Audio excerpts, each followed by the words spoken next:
Ladies and gentlemen, your host for the evening, Venom Xenomorph.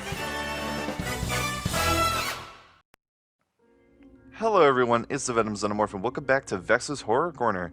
Today we're going to be talking about two indie games that are going to be coming out very, very soon.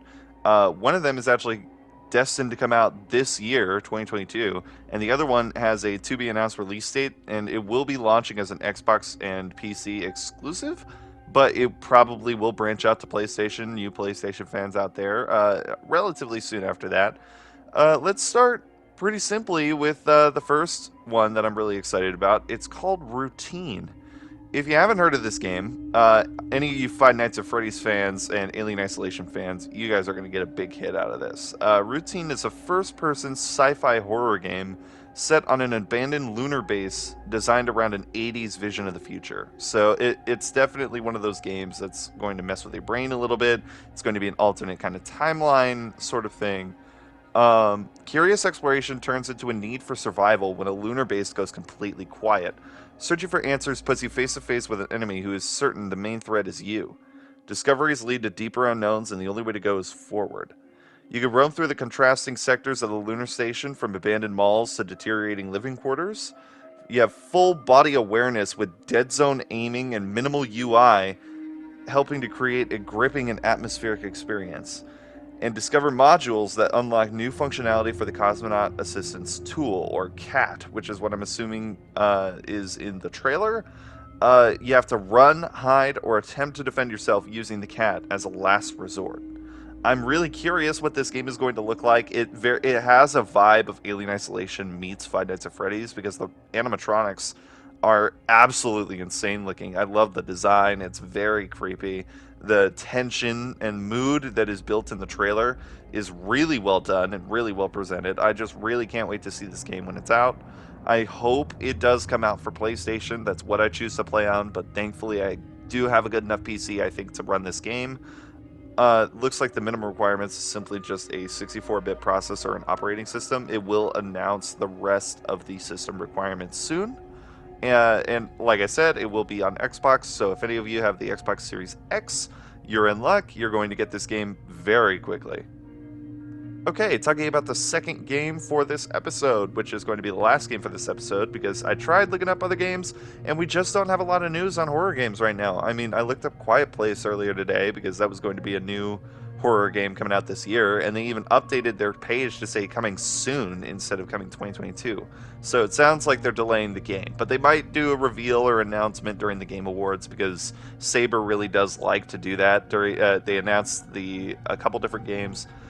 They definitely hammered home Evil Dead during the Game Awards, so let's see if they can do the same with Quiet Place. But the next game we're going to be talking about is actually a crowd-funded project. This is a game that was funded by Kickstarter, and I think it might actually take the reins as one of the new, most played, most anticipated asymmetric multiplayer horror games coming out there, and it's called Carnival Hunt.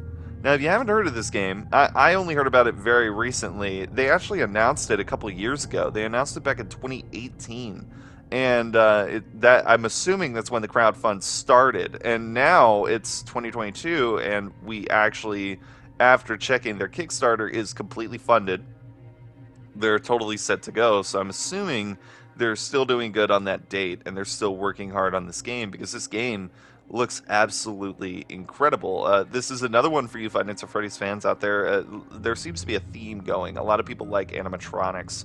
But Carnival Hunt is a horror, first-person, asymmetric social multiplayer game. One player takes the role of the carnival monster, and the others play as the bunnies.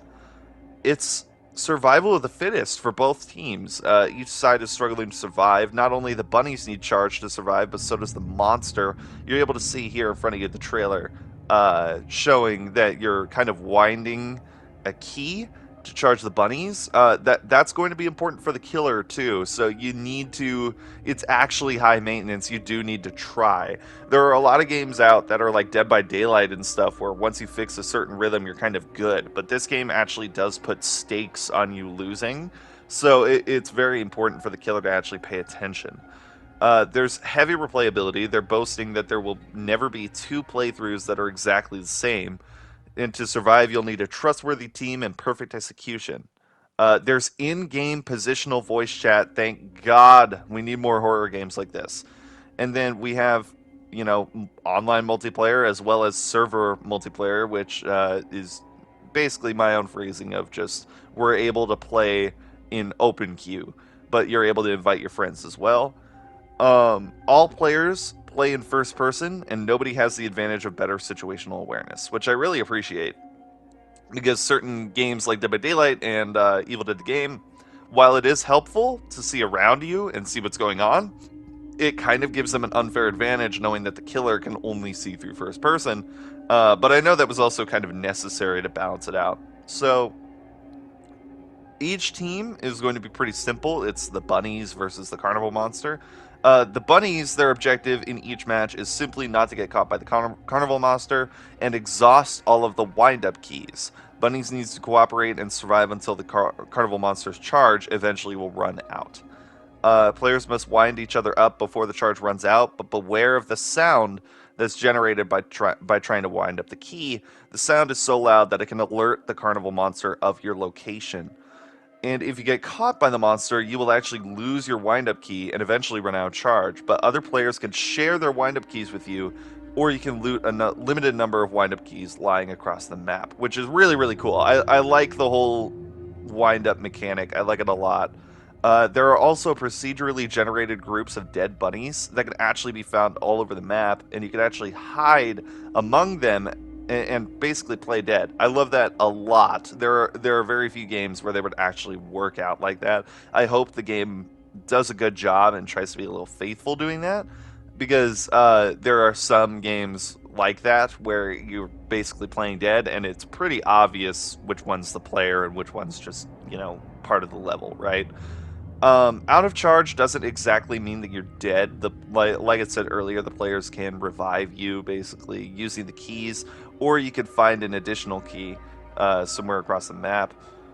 The players can also help each other to achieve certain objectives, which are not possible to do on your own, which is really cool. It definitely, convinces players to try their best and do their thing.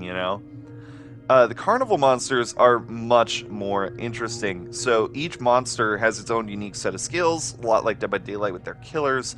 The only one that we have details on right now is the main one from the trailer, known as the Magician. He simply performs walking and jogging actions, but bear in mind that he is a magician by day. I'm assuming it has something to do with that last second mechanic that's at the very end of the trailer.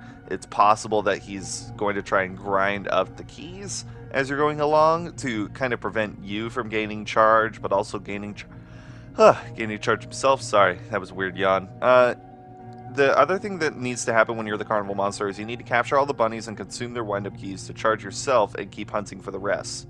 In a situation where the bunnies are acting as if they're dead, the magician checks to see if it is an actual dead robot or a player pretending to be one. You can check all of them, but you will lose precious time doing that. I really, really, really like the premise of this game. I hope that this game is as amazing as it sounds. It sounds incredible. Minimum system requirements are Windows 7 or later, which means that this game is going to be able to be run pretty damn straightforward. Like, if you don't have the right system for it, you're either still living in the PS3 era or you're just trying to save money. Either way, I really appreciate us gamers who are struggling to keep up. I'm one of them for sure, especially with this next generation.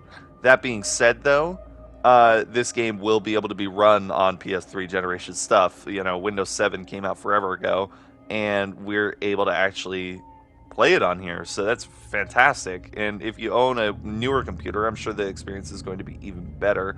Sounds like it's going to have full controller support and everything like that too, so it will probably come out on console at some point. I'm sure it's going to be PC at first, due to the fact that it's a crowdfunded game. Most crowdfunded games kind of have to, start one way or another. But let me know what you guys think down below in the comments. I really want to hear your guys' thoughts on these two games. I know I mentioned FNAF a few times during this episode. I hope it wasn't out of line. Both of these games seem to heavily involve animatronics, so I felt like it's a proper comparison if you're looking for something that can, give you an animatronic terror that's very similar to Five Nights at Freddy's. But Carnival Hunt is definitely on my list, and Routine has serious Alien Isolation vibes for me, and that's one of my favorite games of all time, so you bet I'm going to be playing both of these games the minute that they're released. But let me know if you guys are going to be playing these games, and let me know if you want to hear more news on these games in the future, and if you want to hear more on other games coming out. I hope to see you guys in the next episode. Bye-bye!